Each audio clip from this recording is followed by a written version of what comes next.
میں اپنی اکثر ویڈیوز میں یہ بتاتا رہتا ہوں کہ آپ اپنے ارد گرد کی چیزوں سے اپنا علاج خود کیسے کر سکتے ہیں۔ میں آج آپ کے لیے ایک خاص چیز بتاؤں گا جو کہ آپ کی کچن میں ہی موجود ہے، جس سے آپ اپنی مردانہ کمزوری کا علاج کر سکتے ہیں اور اپنی مردانہ کمزوری کو بے بہا بڑھا سکتے ہیں۔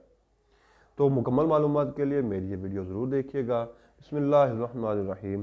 السلام علیکم ورحمۃ اللہ وبرکاتہ۔ حکیم محمد احمد فاضل طب والجراحت آپ کی خدمت میں حاضر ہے۔ میں آج آپ کو آپ کی کچن میں سے ہی آپ کا قوت باہ کا علاج کر کے دکھاؤں گا۔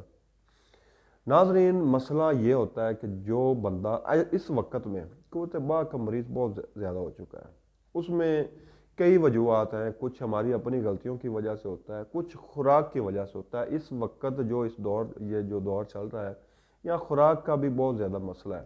ہماری خوراک بھی اچھی نہیں ہے اور کئی طرح طرح کے مسائل ہیں جس کی وجہ سے ہماری قوت باہ کی جو کمی ہے، اکثر جو مرد حضرات ہیں وہ قوت باہ میں کمی کا شکار ہے اور طرح طرح کے حکیموں سے ان کا واسطہ پڑتا ہے۔ کوئی کچھ کھا لیتا ہے، کوئی کچھ کھا لیتا ہے اور کئی علاج کروا کر مایوس بھی ہو جاتے ہیں۔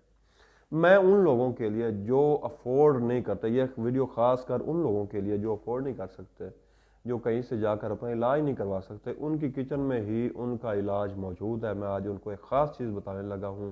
یہ نسخہ انتہائی قیمتی ہے۔ تو جو لوگ کہیں سے علاج نہیں کروا سکتے وہ نوٹ کر لیں، لونگ جو ہے وہ آپ کی کچن میں موجود ہے، گرم مسالہ کی آئٹم ہے۔ آپ نے صرف 2 لونگ لینے ہیں، وہ ثابت لونگ لینے ہیں، جو کہ چڑھے ہوئے نہیں لینے، آپ نے ثابت لونگ لینے ہیں۔ 2 لونگ آپ نے رات سوتے وقت اس دودھ کے ساتھ کھا لینے ہیں، تھوڑا سا باریک کر کے دودھ کے ساتھ کھانے ہیں۔ اس طرح آپ نے یہ کورس 40 دن تک کرنا ہے۔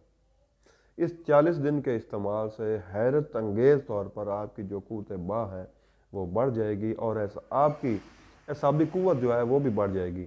اور اگر آپ سردی کا شکار ہیں، آپ کو سردی بہت زیادہ لگتی ہے، آپ کے ہاتھ پاؤں سن ہو جاتے ہیں اور آپ کے اعصاب جو ہے وہ ہر وقت سست رہتے ہیں، تو اس کے استعمال سے انشاءاللہ یہ علامات بھی دور ہو جائے گی۔ تو دوسروں کے فائدے کے لیے، دوسروں کی بھلائی کے لیے میری یہ ویڈیو شیئر ضرور کیجیے گا۔ دعاؤں میں یاد رکھیے گا، اپنی صحت کا خیال رکھیں۔ اللہ حافظ۔